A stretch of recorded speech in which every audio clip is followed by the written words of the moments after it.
आधुनिक यूरोप का उदय। हिस्ट्री, इतिहास। आधुनिक यूरोप का उदय जीके, सामान्य ज्ञान। इतिहास मानव के संपूर्ण क्रियाकलापों का एक निरंतर चलने वाला क्रम है। जानकारी, अध्ययन, सरलता और समझ के लिए इतिहासकारों ने विश्व इतिहास को 3 कालों में विभाजित किया है। 1. प्राचीन काल। 2. मध्य काल। 3. आधुनिक का। आज हम आधुनिक काल के बारे में जानेंगे। आधुनिक काल की विशेषता 1. तर्क एवं बुद्धिवाद।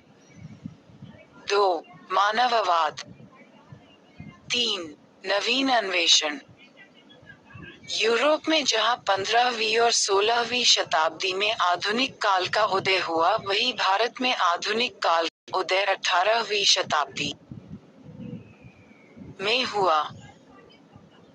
आधुनिक काल के इतिहास के स्रोत। 1. लिखित इतिहास, विभिन्न साहित्यिक रचनाएं, जीवनी, संस्मरण, उपन्यास, दस्तावेज, पत्र व्यवहार, पत्र पत्रिकाएं, धार्मिक साहित्य। उपन्यास, दस्तावेज, पत्र व्यवहार, पत्र पत्रिकाएं, धार्मिक संस्थानों द्वारा प्रकाशित साहित्य आदि। 2. मौखिक इतिहास, आम लोगों के अनुभव, लोक कथाएं, जनश्रुतियां आदि।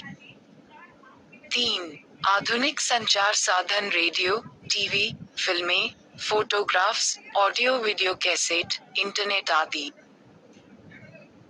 4. आधुनिक स्थापत्य, नगर नियोजन, संसद भवन, Rashtrapati Bhavan, Prince of Wales museum, संग्रहालय आदि। तारांकन 15वीं शताब्दी तक यूरोप में सामंतों और धर्म गुरुओं का वर्चस्व।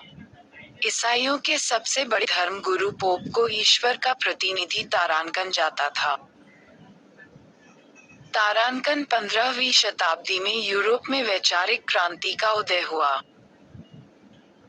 तारांकन छपाई की मशीन का आविष्कार होने के कारण पुस्तकें अधिक संख्या आसानी से कम कीमत में उपलब्ध होने लगी, फलतः ज्ञान का प्रसार तेजी से हुआ। तारांकन कोपरनिकस तथा गैलीलियो जैसे खगोल वैज्ञानिकों ने ब्रह्मांड के बारे में प्रचलित सिद्धांतों का खंडन किया, जैसे सूर्य नहीं घूमता बल्कि पृथ्वी सूर्य के चारों ओर चक्कर लगाती है। तारांकन धर्म सुधार आंदोलन। जर्मन धर्म गुरु मार्टिन लूथर किंग ने धार्मिक संस्थाओं के दुराचारों की निंदा की। उन्होंने धर्म व्यवस्था में प्रचलित दोषों का विरोध, प्रोटेस्ट किया, इसलिए इनके अनुयायियों को प्रोटेस्टेंट कहा गया। हेनरी अष्टम ने पोप के वर्चस्व को मानने से इनकार किया। तारांकन 16वीं शताब्दी में राष्ट्रवाद एवं राष्ट्रीय राजतंत्रों जैसे इंग्लैंड, तारांकन फ्रांस, स्पेन आदि राज्य अस्तित्व में आए। जीके, सामान्य ज्ञान एजुकेशनल लिंक। तारांकन यूरोप का एशिया के साथ व्यापार। तारांकन भारत तथा यूरोप के मध्य जल थल दोनों मार्गों से व्यापार होता था। तारांकन कुतुबनुमा दिशाओं का ज्ञान करने वाला यंत्र के आविष्ट नाविकों ने लंबी लंबी समुद्री यात्रा। Facebook visit site greater than. Europe का एशिया के साथ व्यापार। तारांकन भारत तथा यूरोप के मध्य जल थल दोनों मार्गों से व्यापार होता था। तारांकन कुतुबनुमा दिशाओं का ज्ञान करने वाला यंत्र के आविष्कार के बाद नाविकों ने लंबी लंबी समुद्री यात्राएं की।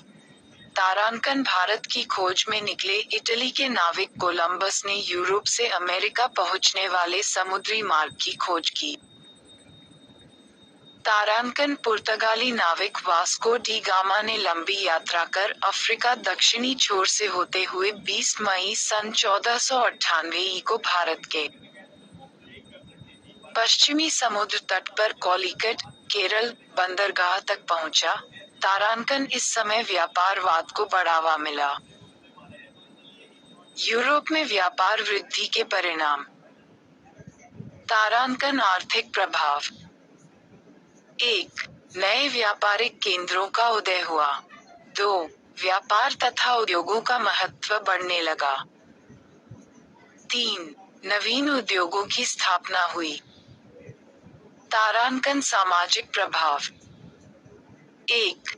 इसके फलस्वरूप समाज में बैंकर, दलाल, लिपिक जैसे मध्यम वर्ग अस्तित्व में आए। 2. यह वर्ग नवीन बातों को जानने के लिए उत्सुक था। तारांकन राजनीतिक प्रभाव। 1. व्यापारी वर्ग ने अपने हित के लिए राजसत्ता का समर्थन किया। 2. सामंतवाद का पतन आरंभ हो गया। 3. व्यापारी वर्ग की प्रतिष्ठा बढ़ी। 4. बहुसंख्यक श्रमिक वर्ग का उदय हुआ। 5. मशीनों का उपयोग सबसे पहले इंग्लैंड में शुरू हुआ। 6. यातायात आसान हुआ। उपनिवेशों की स्थापना। यूरोपीय लोगों ने सबसे पहले अमेरिका में अपने उपनिवेश स्थापित किए। तारांकन दक्षिण पूर्व एशिया में इंडोनेशिया पर डचों ने भारत पर पुर्तगालियों ने अपने उपनिवेश स्थापित किए।